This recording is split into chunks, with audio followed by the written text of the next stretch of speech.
ما الاتروفين بتخلص بتسحبي من هنا بسرنجة وتحطي جوه الاتروفين وتبدأي تستخدميها للبيبي. دي مش نقطة خالص. محدش يشتري بامبرز رقم 1 أو 2 ويخزنه، هي باكت واحدة بس من كل واحد. ده افضل بكتير من الفي دروب. ليه؟ لان الفي دروب او فيتامين د بس بيكون طعمه مش حلو والبيبي لازم ياخد منه اكتر من نقطة. التينة دي زيها زي الببرونة، بتعقميها كل ساعتين 3. ازيكم عاملين ايه؟ يا رب تكونوا بخير. اول فيديو اصوره بعد الولادة وحبيت اقول لكم بالنسبة للناس اللي جهزت الشنطة من الفيديو بتاع الشنطة الاخطاء اللي ممكن تقعي فيها وانتي مامي لاول مرة. اول حاجة العلاج كله بتجيبيه نقط، ما بتجيبيش حاجة شراب خالص. الادوية كلها بتكون نقط نقط، يعني قطارة زي كده ومعاها دي. يعني ما بتجيبيش ادوية شراب عشان اول ما بتخشي بتبقي انتي ما عندكيش خبرة في الاول. ثانيا لما العلاج يقولك ان العلاج ده نقط ويكتبلك الدكتور على 5 نقط مثلا او 10 نقط ايا كان، دي النقطة دي كده نقطة، لكن دي مش نقطة خالص.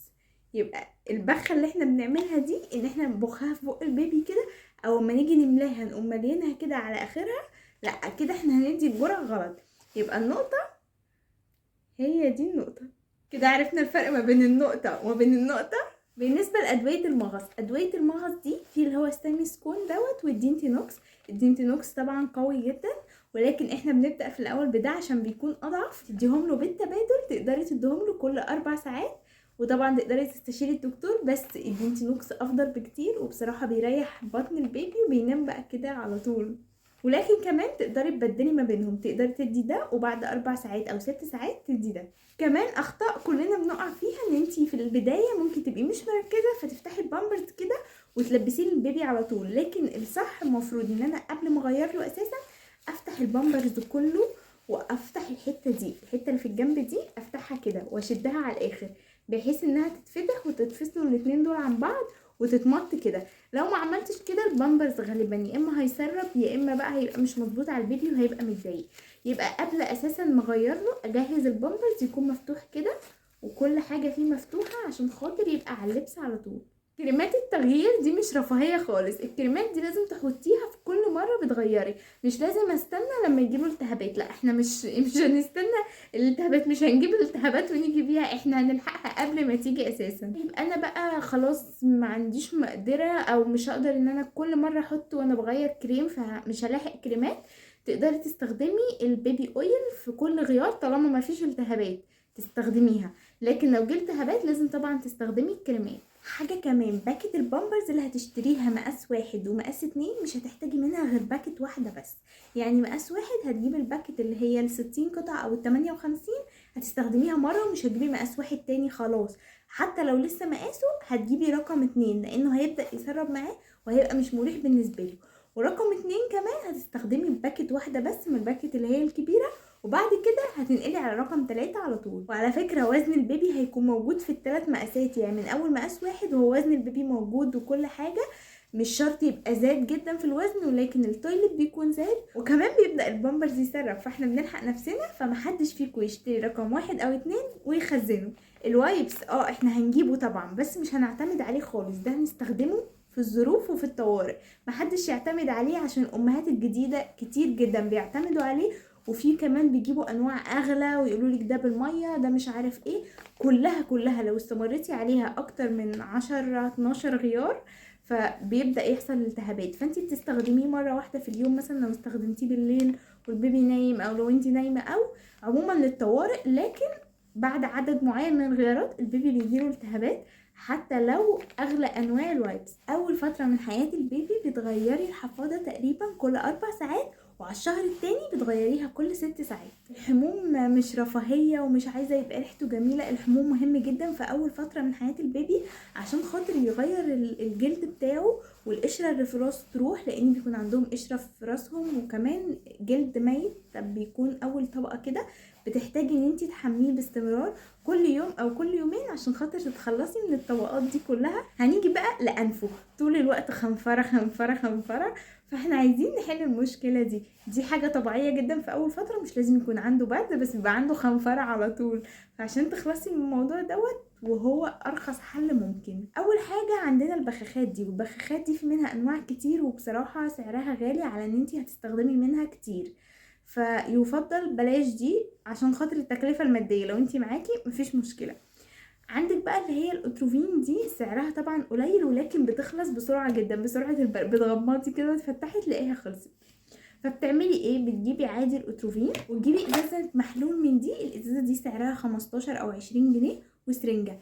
بعد ما الاتروفين بتخلص بتسحبي من هنا بسرنجة وتحطي جوه الاتروفين وتبداي تستخدميها للبيبي. واحده بقى هتيجي تقولي طب هغسل له انفه بالسرنجه؟ لا طبعا، البيبي اللي لسه مولود وهو لسه شهور ما يستحبش خالص ان انتي تعملي الحركه دي فيه. الكلام ده لو طفل كبير، لكن هو صغير بتملي بتاعه الاتروفين دي وبتبداي تحطي نقطتين هنا ونقطتين هنا او حتى نقطه واحده عشان مش هتلحقي البخاخات. فكده احنا وفرنا. كمان حاجه مهمه جدا، لسانه لازم يتنضف والفم كله عموما من جوه لازم يتنضف. وممكن بدل ما نشتري الفرشه السيليكون عندك اي شاش بس يكون طبعا نضيف وما استخدمش قبل كده، بتحطيه كده على صباعك بتلفيه، شايفه بيكون فيه فتحات كده، وبتبليه بميه دافيه. وبعد كده بتمشيها في الفك كده كله باللثه بالجزء من هنا، بتنضفي له بقه كله بيها. تستخدمي الشاش ده حلو جدا واحسن كمان في الاستخدام من الفرشه. الفيتامينات اللي البيبي بياخدها اول فتره، النوعين دولت البيبي بياخدهم في الاول عشان الصفرة. النوع ده بيكون عن الصفرة ودوت فيتامين د العادي بديل للفي دروب. ده افضل بكتير من الفي دروب. ليه؟ لان الفي دروب او فيتامين د بس بيكون طعمه مش حلو والبيبي لازم ياخد منه اكتر من نقطة. لكن اللي هو المكملات الغذائية دي بتكون طعمها احلى بكتير وبياخد منها نقطة واحدة لحد سنة، هي نقطة. فبتبقى سهلة ان انت تديها للبيبي وكمان طعمها احلى، يعني دي بطعم جوز الهند. الفيتامين ده بنوقفه بعد ما الصفرة بتخلص. التتينة ودي بنستخدمها بعد الشهر او بعد شهر ونص للطفل اللي بيرضع طبيعي عشان ممكن يختلط ما بينها وما بين الرضاعة الطبيعية. لكن لو بيرضع صناعي ممكن تستخدميها عادي من اول فترة زي ما مكتوب هنا من 0 ل 3. فابدا اجيب السن المناسب ليه. ما اقولش لا اجيب مثلا من 6 ل 9 عشان تقعد او من 6 ل 18، لا دي ما ينفعش، لان لو كده بيكون شكلها او الحجم بتاعها من هنا اكبر فمش هتكون مناسبة مع حجم الفك بتاعه. فالافضل ان انت تجيبيها في السن المناسب ليه. كمان اللي هي شكلها عامل كده اللي هي مقشوطة من هنا تفضل للاطفال اللي بيرضعوا طبيعي، لان دي بتبقى اقرب اكتر مع الرضاعة الطبيعية الشكل بتاعها. لكن اللي بيرضع صناعي ممكن تجيبي اللي هي العادية المدورة، مش لازم اللي هي المقشوطة. دي اللي هي المقشوطة مش كل الاطفال مفروض ان هم ياخدوها.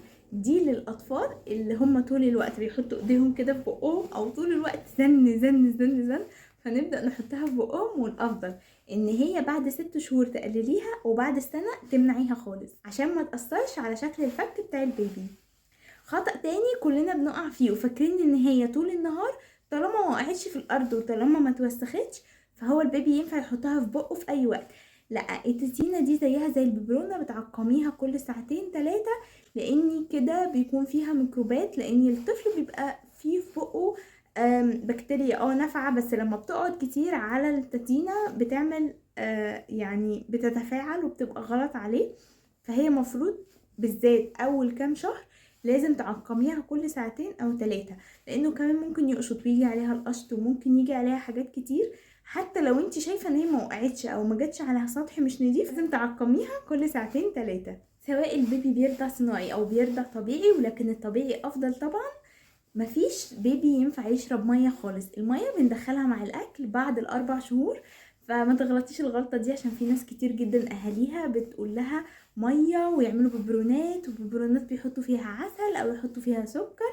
طبعا الحاجات دي كلها محظوره وممنوعه على البيبي خالص.